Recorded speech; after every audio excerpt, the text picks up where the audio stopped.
Morning here at Amberfield Manor again. Looking at the cracks on the outside of the gate quickly. You can see there's been lots and lots of sealing done over time, but there's still new cracks coming all the time. I don't know how long since this has been sealed, but it doesn't look more than a year old, maybe 2 years. All over the place there are new cracks forming. So it would be futile for us to overlay this area. And now inside the gate, typical areas like this would allow water to go into the road, and that's generally why you would have crocodile skin cracking around areas that's got cracked. Water gets into the base layer, it wettens it up. As soon as a car drives over, the water comes out of the base.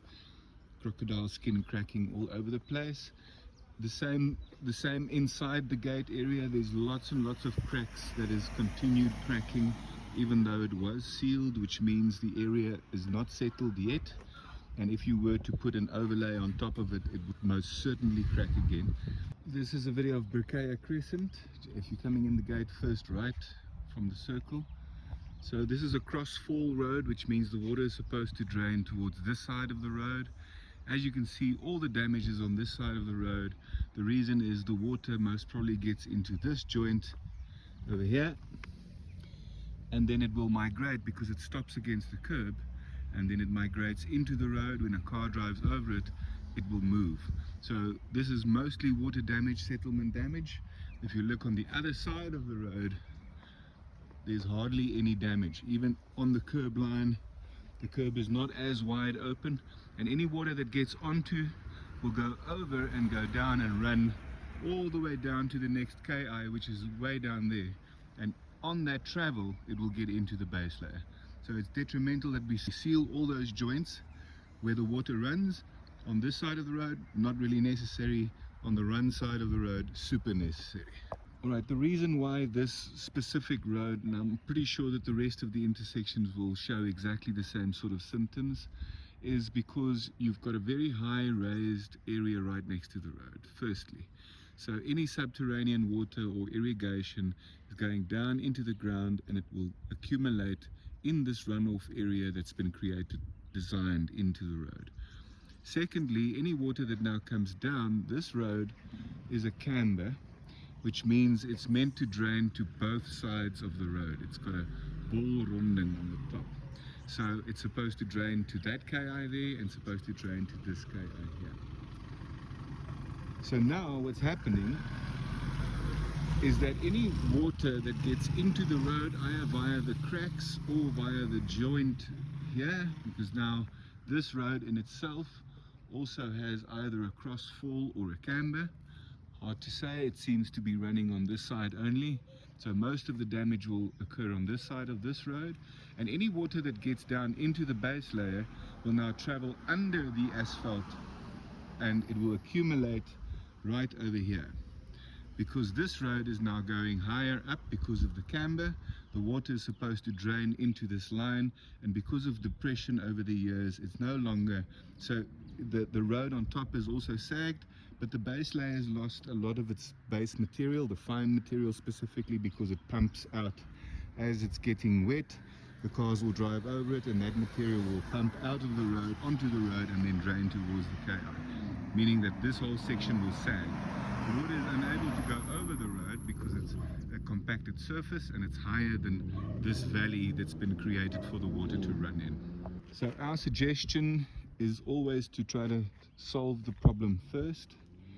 Now this would, in essence, this entire section, probably about 2 meters wide, needs to be stripped out, recompacted, and then the levels needs to be fixed so the water can go from the top section all the way through, go to the KI.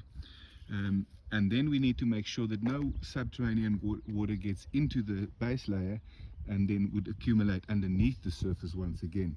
So by sealing the curb to tar joint over there, that's where most of the water gets in. Any cracking, any traverse cracks, surface cracks must be sealed, any patches repaired. And then we also need to look at the irrigation from these houses. As you can see, everything is nice and green and lush. So that would mean that there's quite a lot of water being sprayed, and that is able to get into the road. So an alternative is also to dig a subsoil drain on the edge of the curb here, let's say about 1 meter deep, that can then daylight into the KI subterranean. That means none of this water is able to enter into this section of the road. So to recap, this crocodile skin cracking all over in this entire area, the entire road, is because of water that's coming from underneath the surface. It's not from the top. So we need to firstly eliminate the water that's getting into the base layer before we do the repairs, or else the same thing will present itself within the first raining season. Alright, this is another intersection. This is on Black Wattle in Urethia. So exactly the same thing is happening. This road is meant to drain, it's a cross fall, it's meant to drain on this side of the road towards the KIs. And then any subterranean water that comes under the road will also run on this line. This is why it gets destroyed on the intersections. And you can also see on the curb edge, that's where the water sits. It's now penetrating into that joint. That's why it needs to be sealed, and get the flow corrected on the line right through, and make sure that no water gets in underneath the surface and then is able to accumulate in this basin of the road over here. That's the most important, or else there's no sense in fixing these intersections. Just for sake of illustrating how the water pools, so in this section all the water is now getting into the base layer. All these cracks have opened up again, and you can see even higher up where you don't see, there the water is still coming through from the bottom. As a car drives over it, it pumps up, and even higher up the cracks are all still wet, which means this is from the bottom. It's been sunshine. It is now just after 12, so this cannot be from the top. It has to be from the bottom. The water is pushing up all the way up to the top of this intersection because it stops at the camber of the road there. All right, now we're in Temple Tree Circle, at the end of Temple Tree. There's still lots of cracks all over. Here's the original paver line where the paver would go, and then the next line would be there. That generally always opens up. Not as bad as in your estate though. So there's lots of shrinkage in the material, and this happened not long after the surface was placed. So I have my doubts about the mix that was used here. If you look at all the cracking going on, there's been lots of sealing, but then we did this for you a couple of years ago, all around some of the circles. There's no cracking here whatsoever. You can see that the bitumen is still quite rich, it's quite black still. So we need to keep it that way with a rejuvenator, and the rejuvenator will then also refeed the old asphalt so that it's flexible and is able to resist the movement of the road. Alright, this is Black Wattle in Barkaya Crescent. So this entire strip from about there all the way through to that speed hump there is completely crocodile skin cracking. Needs to be milled off, and then the base needs to be fixed, and then new asphalt. So the entire strip looks like that at the moment. Temple Tree on Black Wattle exit, also quite a bit of damage as you're getting into it. Here's a patch that we did quite a few years ago, and the patch is still in good shape, which means the water problem might have ended, which is also a case. And back to my second theory, that the asphalt is shit. This asphalt is a reputable supplier, and this we don't know what it is.